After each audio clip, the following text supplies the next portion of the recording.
Good day, my name is Bright Matthew Broquesa.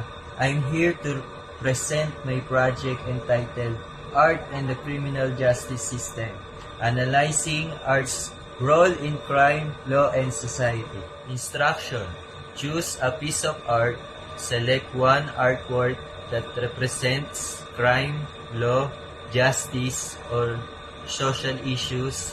This could be a painting, sculpture, photograph, or digital art. The artwork could be contemporary or historical, but it should be related to themes of crime or justice. The artwork I chose is the artwork of Juan Luna, the Spolarium. Spolarium was painted by Juan Luna in 1884. It is one of the most celebrated masterpieces in the Philippine art history and won a gold medal at the Madrid Exposition of Fine Arts in the same year. The painting depicts Roman gladiators who have been defeated and stripped of their armor being dragged into a dark chamber. It is often interpreted as a metaphor for the suffering of Filipinos under Spanish colonial rule. The medium of Spolarium by Juan Luna is oil on canvas.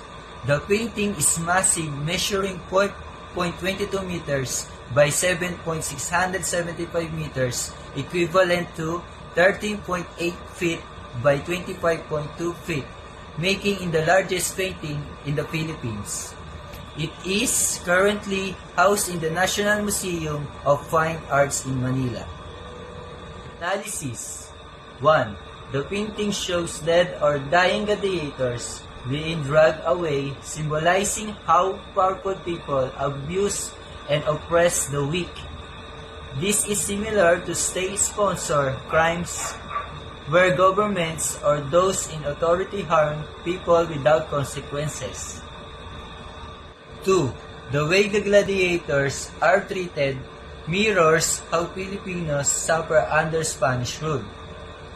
Many were arrested, tortured, or killed unjustly, similar to police brutality and extrajudicial killings in modern times. 3.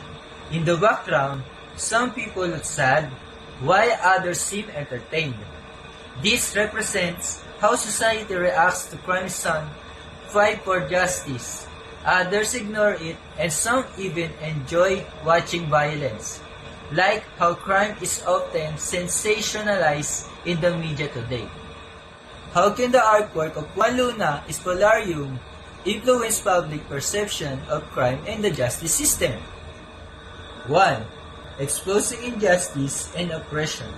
The painting shows dead or dying gladiators being dragged away, symbolizing how the weak and powerless often suffer at the hands of those in power.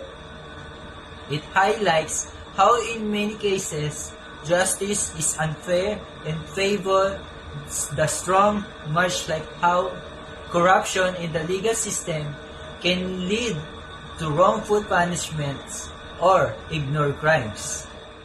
2. Criticizing state-sponsored violence. The scene in Spolarium mirrors how governments, both past and present, have used violence and fear to control people.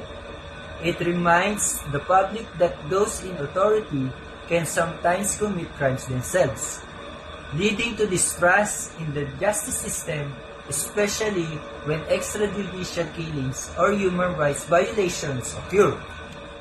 3. Encouraging social action and reform. Spolarium can inspire people to fight against corruption and injustice. Just as the painting symbolized resistance against Spanish rule, it can also be a call for modern reforms, pushing for a fair and transparent justice system where no one is above the law. Spolarium influences public perception by exposing injustice, questioning power, and inspiring change.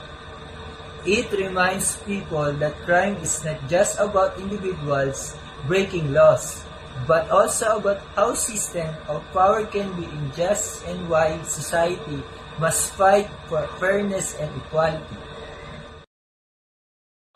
Spolarium changes how I see crime, not just as an individual act, but as a reflection of power, injustice, and social inequality. As a criminology student, it inspires me to work towards a justice system that truly serves and protects everyone, especially the weak and oppressed.